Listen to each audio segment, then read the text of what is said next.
తిరగాలి ఆనే కాదు తిరగాలి.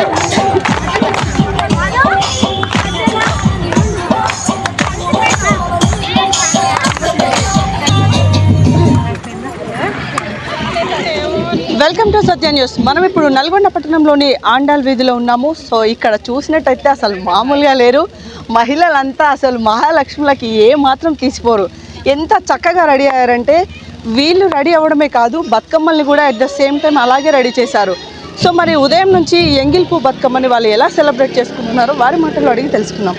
నమస్తే madam, welcome to Satya news. ముందుగా మీ అందరికీ ఎంగిల్పూ బతుకమ్మ శుభాకాంక్షలు. సో బతుకమ్మని ఎలా సెలబ్రేట్ చేసుకుంటున్నారు?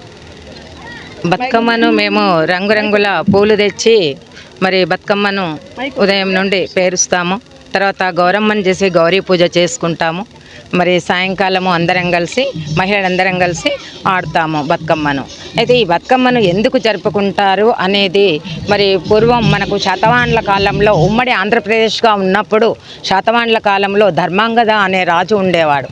అతనికి 9 పుత్రులు ఉండేవారు. ఆ దంపతులకు సత్యవతి అతని భార్య పేరు. మరి 9 పుత్రులు మరి శత్రువులతో యుద్ధం చేసి వాళ్ళు మరణించారన్నమాట. అప్పుడు వాళ్ళు ఇంకా మాకు పుత్రులు లేరు, ఎవరు లేరు, ఈ రాజ్యం ఎందుకు, ఈ సంపద ఎందుకు మాకు అని చెప్పి ఆ సంపదనంతా కూడా మరి ఆ రాజ్యం యొక్క ప్రజలకు ఇచ్చేసి వాళ్ళు అరణ్యవాసం చేశారన్నమాట. అప్పుడు శ్రీ మహావిష్ణువు మరి వాళ్లకు ముని అవతారంలో వచ్చి మరి మీరు ఇక్కడ ఎందుకు రాజ్యాన్ని విడిచి ఇక్కడికి వచ్చేసారు అంటే కారణం చెప్పాడనమాట. చెప్పిన తర్వాత వారికి మరి నాకు పుత్రులు లేరు, కనీసం కుమార్తె కూడా లేదు అని చెప్పి వారికి మరి కుమార్తెను మరి కలిగించారనమాట. అప్పుడు ఆ కుమార్తెకు ఆ అరణ్యంలో ఉన్నటువంటి మరి మునులందరూ కూడా ఆమెను మరి నామకరణం చేసి బతుకమ్మ అని పేరు పెట్టారనమాట. అప్పటి నుండి వాళ్ళు ఆ అమ్మాయిని తీసుకొని వచ్చి మరి ఆ సంవత్సరం మరి వాళ్ళ ఇంట్లో గౌరీ పూజ చేసుకొని బతుకమ్మను పేర్చి మరి బతుకు జీవుడా అన్నట్టుగా ప్రజలందరినీ బ్రతికించు అనే విధంగా వాళ్ళు ఆ పండగను నిర్వహించారనమాట. అయితే ఈ రంగురంగుల పూలను ముఖ్యంగా తంగేడు, జిల్లేడు, గునుగు, మరి బంతి, ఈ పూలల్లో ఔషధ గుణాలు ఉంటాయన్నమాట. ఇవన్నీ కూడా మరి ఔషధాలను మరి మనం ఆ పూలను బతుకమ్మగా పేర్చి మరి చెరువులలో కానీ నదులలో కానీ కాలువలలో కానీ మనం వాటిని నిమజ్జనం చేసినట్లయితే అవన్నీ కూడా ఆ నీటిలో కలిసిపోయి ప్రజలందరి యొక్క మరి అనారోగ్యాలను తీసేసి ఆరోగ్యాన్ని కలిగించడానికి మరి ఆ విధంగా ఆ పూలు అందులో కలిసిపోయి మనకు ఆరోగ్యాన్ని ప్రసాదిస్తుందన్నమాట. ఇది బతుకమ్మ యొక్క సూపర్ మేడం. ఒక నిమిషం. చూసారు కదండి, అసలు బతుకమ్మ అంటే ఏంటో తెలియని ఈ జనరేషన్ వాళ్ళకి అసలు బతుకమ్మ ఎక్కడ పుట్టింది, ఎక్కడ ఎండ్ అవుతుంది అనే దగ్గరికి ఎంత క్లియర్గా ఎక్స్ప్లెయిన్ చేశారంటే ఈ జనరేషన్ వాళ్ళు, తెలుసుకోలేని వాళ్ళు, తెలియని వాళ్ళు ప్రతి ఒక్కరూ ఈ వీడియో ద్వారా బతుకమ్మ విశిష్టతను తెలుసుకుంటారని ఆశిస్తున్నాము.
ఈరోజు ఎంగిల్పూ బతుకమ్మ విశిష్టతను మరికొంతమంది మహిళలను అడిగి తెలుసుకుందాం. అసలు ఎక్కడి నుంచి బతుకమ్మని మొదలు పెడతారు, సో వాళ్ళు ఎన్ని రకాల పూలని బతుకమ్మకు తీసుకొచ్చారు, వాళ్ళు ఉదయం నుంచి ఎంత హడావుడిగా బతుకమ్మని సెలబ్రేట్ చేసుకుంటున్నారు, వారి మాటల్లో అడిగి తెలుసుకుందాం. Welcome to Satya news madam. ముందుగా మీకు ఎంగిల్పూ బతుకమ్మ శుభాకాంక్షలు. Thank you madam. నా పేరు రోజు బతుకమ్మ సెలబ్రేషన్స్ మీరు ఎలా స్టార్ట్ చేస్తారో చెప్పండి. చాలా ఆనందంగా ఉత్సాహంగా స్టార్ట్ చేసుకున్నాం మేడం. నా పేరు మమత. బయోసైన్స్ స్కూల్ అసిస్టెంట్ టీచర్ను. సైంటిఫిక్ రీజన్ ఫర్ బతుకమ్మ చెప్దామని ఒకే ఒక మాట. వినాయక చవితి కానీ బతుకమ్మ కానీ మనం చాలా ఉత్సాహంగా ఆనందంగా అందరం సెలబ్రేట్ చేసుకోవడం వల్లనే ఈ జనరేషన్ పిల్లలకు అసలు ఏం మొక్కలు ఉన్నాయి, అసలు ఏ రకంగా ఉపయోగపడుతుంది అని తెలుస్తుంది. ప్రజెంట్ సిటీలో ఉండే పిల్లవానికి అసలు రైస్ అంటే ఎక్కడి నుంచి వస్తుందో కూడా తెలవట్లేదు. కాబట్టి ఇలాంటి ట్రెడిషనల్ ఫెస్టివల్స్ ద్వారా పిల్లలందరికీ కూడా ప్రకృతిపై ప్రేమను కలిగించాలనే ఉద్దేశంతో మెయిన్ థీమ్ తోటి విస్తృతంగా మేము పాఠశాల చివరి వర్కింగ్ డే రోజు కూడా ఈ పండుగను చాలా గ్రాండ్గా సెలబ్రేట్ చేసుకుంటున్నాం madam. Okay, thank you madam.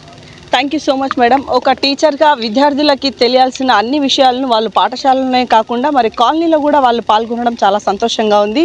So తెలియని వాళ్ళందరికీ వీళ్ళు ఇంత క్లియర్గా బతుకమ్మను కాదు, ఎస్పెషల్లీ మన తెలంగాణ సంస్కృతి సాంప్రదాయాలు మన పండుగల గురించి వాటి విశిష్టతను గురించి ఇంత నీట్గా ఎక్స్ప్లెయిన్ చేస్తున్నందుకు వీరందరికీ ప్రత్యేకంగా ధన్యవాదాలు.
సాంప్రదాయాలను మర్చిపోకుండా సినిమా పాటలు కాకుండా బతుకమ్మ అంటే బతుకమ్మకు సంబంధించిన పాటలే పాడి మా ప్రేక్షకుల కోసం వినిపించినందుకు మీకు ప్రత్యేకమైన ధన్యవాదాలు.